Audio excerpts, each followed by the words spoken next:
First of all, I'm proud to be a Little Rock Trojan. I'm proud of my team tonight.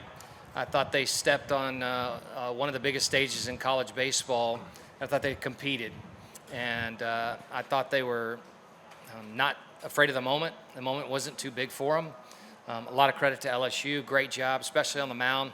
And we made a couple of mistakes on some pitches, and they made us pay for it like good teams do. But I'm very proud of these guys for getting us to this game. It's a big step for our program that we've been talking about. It was a team goal after winning a regular season championship last year. And I'm very thankful for Jackson Wells and all he's done for the program. I'm very thankful for Ty Rhodes, who next year will go down as all-time leading hitter in just about everything. And he had a great night tonight at the plate, made a diving stop. Credit to Ianson, had command of 4 pitches. The fastball early was really working. The breaking ball, curveball was good, and then he found the slider late and did a good job adjusting our lineup the second and the third time through. But again, I'm proud to represent Little Rock. I'm proud to represent the Little Rock Trojans, and I thought we competed tonight.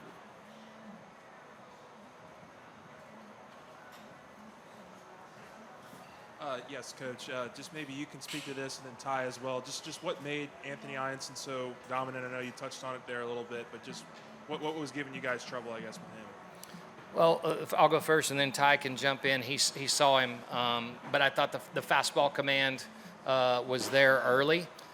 We had discussed trying to see the fastball down a little bit because we thought there would be some ride and carry, but actually he was commanding the bottom of the zone. Early on, there were some changeups and sliders that got to his arm side away, but the breaking ball was there all night, the curveball, which is the pitch he's known for, and it's a major league pitch. And later on, second and third time through, the slider started landing. I don't think too many changeups. I think it was pretty much the 2 breaking balls and the fastball. But Ty had a better look at him than I did. Yeah, I mean, he was just commanding his fastball and the flipping and that breaker right after that. So when you get him to the plate and you just go bang, bang, 0-2 like that, then you're going. It's just a challenge to battle back from that. So, yeah, I mean. See if your microphone's on. Touch that button in the bottom center. We good? Okay. A little closer. We good? Yeah. There we go. All right. Excuse Jackson. me, what was the question? Well, You answered it. we're good? We're good? Yeah, you're good. Jackson, what was working for you on the mound today, and what was kind of your game plan to sort of battle against this LSU lineup?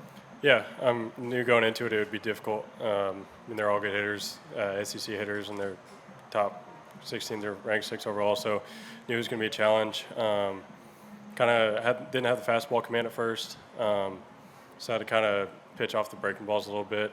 Got in some trouble with some walks and some hits early, and then battled back. Really, the cutter was pretty good today, just missing barrels with it whenever I got in a jam, and then just kind of stuck with it. I thought Jackson did a great job of we talked about before the game, weathering the storm. We knew they were going to make some runs at us and get some big innings set up with the crowd in the game. And if you look at the box score, Jackson never gave up more than 1 run in a single inning, and did more than enough to give us a shot to win the game. We came up in the 5th, I believe it was, with a couple runners on, maybe the 6th, and had an opportunity. But I thought Jackson did more than enough to give us a chance to win the ball game in his outing. Hunt Palmer, Guarantee Media, both of the players. Your coach just mentioned stepping onto one of the biggest stages in college baseball. I'd imagine y'all were excited for that. You kind of had to sit around. What do you do during that? Do you try to stay locked in, or do you relax? And, literally, what did you do for 4 hours? I can answer that first. For me, if I'm locked in for too long, it just kind of, you start overthinking it. So really, it was just chilling with the guys, watch some games that were going on today, and then just chilling, waiting to see what's going on, and just be ready to lock it back in. yeah, I mean, I was just watching YouTube on my phone the whole time. Really didn't do too much. These guys were very relaxed. They have been all the way through the tournament, and that's been their MO. but as soon as they said play ball, they flipped the switch and ready to compete, and that's why I trust them. And they stayed loose and enjoyed being here, enjoyed having a chance to compete in a postseason championship. And I thought they did a great job of managing their emotions, managing their adrenaline. It can kind of take the air out of things when you have to sit around that long, but they did a great job of conserving their energy and their adrenaline until it's time to play.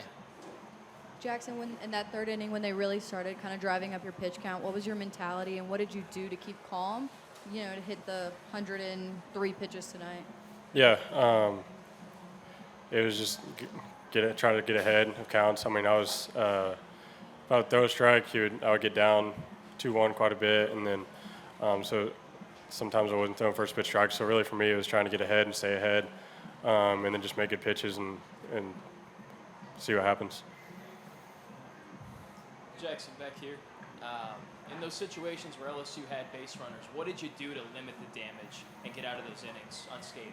Yeah, whenever they have base runners on, I mean, number one goal is to keep the ball on the ground, give your defense a chance to work. So attacking the bottom of the zone and then trying to keep them off balance with off speed, change-up cutter, that sort of thing, and then flipping in a breaker when needed. I'd like to compliment our reliever, Josh Beasley. The job that he did in throwing the last 2 innings, the big moment there, when Curiel, we decided to intentionally walk him to get to Jones. I mean, pick your poison there.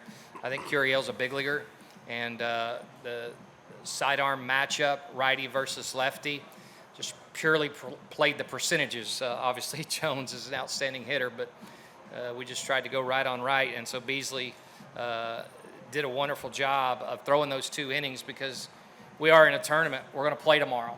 And so we were able to save some guys that'll give us an opportunity to compete tomorrow in whoever we play.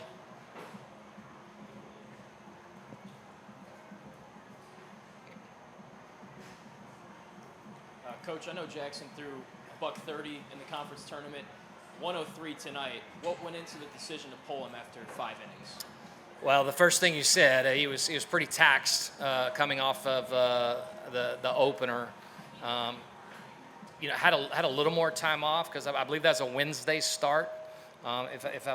So there was more than 7 days there. But then when we were in a position where we were down by 3 and he had to work through some innings, and he's got an opportunity probably to be a professional, and we always have their best interest at heart, and wanted to get another look as well because we were coming up through the 3rd time through the order, I believe, and so just want to change up the look a little bit. Coach, in the back right here, if you'll allow me another weather-related question, I just wanted to ask if you could walk us through the process of working with the NCAA to decide exactly what to do and how to wait out the weather scenarios to try to figure out what the best option is. Yeah, I think Nicole, who's our site rep, did a great job of communicating to Jay and I about what the weather issues were. They were adamant for both teams that they did not want to start the game and burn the arms, neither ours or LSU, and we appreciate that. It's really easy to Monday morning quarterback the person who's calling the shots on the weather. Trust me, we go through it at home, and you just have to gather all the information. I mean, nobody controls the weather, right? So just do the best you can and stay locked in. But I thought the communication, I think we met 3 times back in an office to give us enough time to warm up and be ready and make sure that they didn't start too early.